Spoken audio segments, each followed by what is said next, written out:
माननीय अध्यक्ष जी, जिस तरह से माननीय सदस्य ने कहा टोडा भीम में घटनाएं बढ़ती जा रही हैं, मंत्री जी ने स्वीकार किया, मैंने स्वीकार नहीं किया है। मैंने ये कहा है कि आपकी जो चिंता है वो वाजिब है। युवा पीढ़ी में जिस तरह से एक तरह से लत पड़ती जा रही है, युवा पीढ़ी के लोग नशे की ओर बढ़ते जा रहे हैं, इसमें सरकार के सकारात्मक प्रयास तो हैं ही, लेकिन हमको सामाजिक स्तर पर भी जागरूकता अभियान और जनप्रतिनिधियों को विशेष रूप से इस पर प्रभावी अपने संदेश देने की आवश्यकता है। मुझे आपके जो प्रश्न है उस पर तरस भी आ रहा है थोड़ा सा। आपकी जब सरकार थी 2022 में, आप अपराधियों पर कार्रवाई नहीं करते थे, प्रकरण दर्ज करने में आपको शर्म आती थी और आपके लोग तस्करों को छुड़ाने का काम करते थे।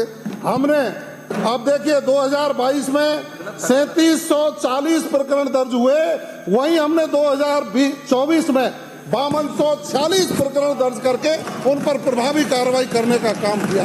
माननीय मुख्यमंत्री जी के नेतृत्व में एंटी नारकोटिक्स टास्क फोर्स का हमने गठन किया है, जिसको प्रभावी बनाने का हम काम कर रहे हैं।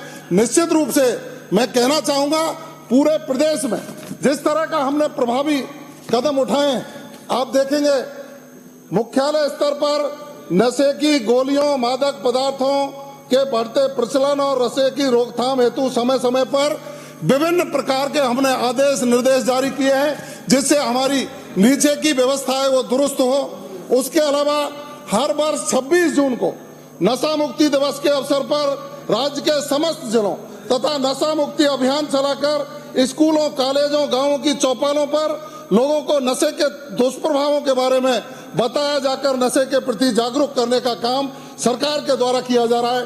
3 जनवरी 2025 से 31 जनवरी 2025 तक नशे के बढ़ते प्रचलन की रोकथाम हेतु राज्य विशेष अभियान चलाकर एनडीपीएस एक्ट के तहत कुल 1210 प्रकरण दर्ज किए जाकर 1393 अपराधियों को गिरफ्तार किया जाकर नियमानुसार कार्रवाई हमारे द्वारा की गई है। लेकिन मुझे चिंता ये भी हो रही है कि आप थोड़े से शरीर आपका ढलान में जा रहा है। आप बता रहे हैं मुझे पता है कहां से तस्करी होती है, तो आप पे मुझे शक हो रहा है।